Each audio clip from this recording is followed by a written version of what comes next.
Assalamualaikum warahmatullahi wabarakatuh. Perkenalkan, nama saya Salsa Rahayu Ningtyas dengan NIM 0560700285, Prodi S1 Ilmu Hukum dari UPBJJ UT Surabaya. Di sini saya akan menjelaskan tugas 1 mata kuliah Pancasila dengan tema proses lahirnya Pancasila yang meliputi peristiwa BPUPKI, Piagam Jakarta, dan PPKI. Yang pertama, pembentukan BPUPKI. BPUPKI dibentuk pada tanggal 29 April 1945 oleh Jepang. Tujuan dibentuknya BPUPKI adalah untuk menyelidiki dan menelaah hal-hal yang penting terkait dengan pembukaan negara Indonesia. 2. Merumuskan dasar negara, konstitusi, dan struktur pemerintahan.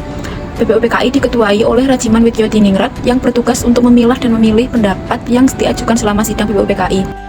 Sidang pertama BPUPKI dilaksanakan pada tanggal 29 Mei sampai 1 Juni di Gedung Chow Sang-in yang sekarang bernama Gedung Pancasila. Sidang ini bertujuan untuk membahas dasar negara Indonesia.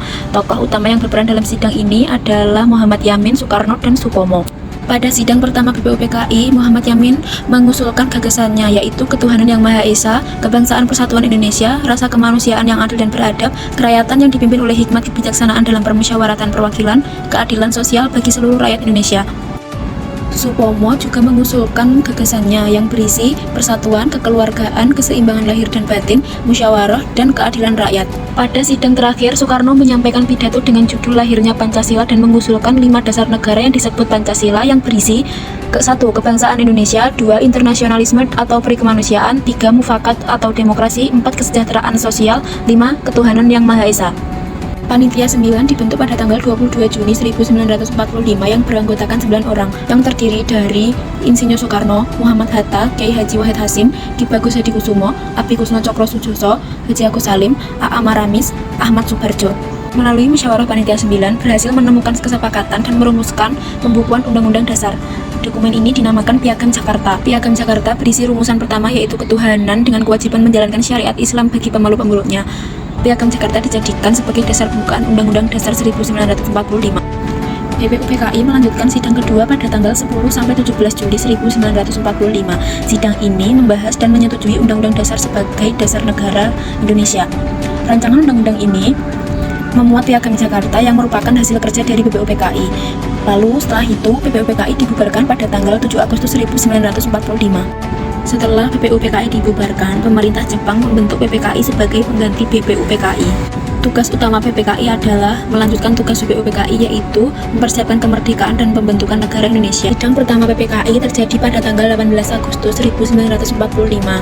Sidang ini berisi pengesahan Undang-Undang Dasar 1945, perubahan sila pertama Pancasila. Sidang kedua PPKI terjadi pada tanggal 19 Agustus 1945. Sidang ini berisi tentang pembentukan struktur pemerintahan. Sidang ketiga PPKI terjadi pada tanggal 22 Agustus 1945.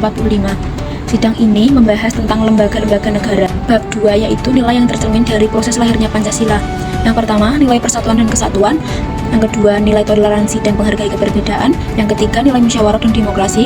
Yang keempat, nilai keadilan sosial. Yang kelima, nilai ketuhanan. Yang keenam, nilai gotong royong. Yang ketujuh, nilai nasionalisme. Bab 3, refleksi pribadi. Saya sebagai generasi muda merasa lahirnya Pancasila merupakan bukti kebijaksanaan para pendiri bangsa yang mampu menyatukan perbedaan demi cita-cita bersama. Nilai Pancasila terus saya tanamkan dalam kehidupan sehari-hari, terutama dalam menghargai dan menghormati keberagaman serta menegakkan keadilan sosial. Demikian penjelasan singkat dari saya mengenai proses lahirnya Pancasila. Semoga bermanfaat dan apabila ada salah kata, saya mohon maaf yang sebesar-besarnya. Terima kasih. Wassalamualaikum warahmatullahi wabarakatuh.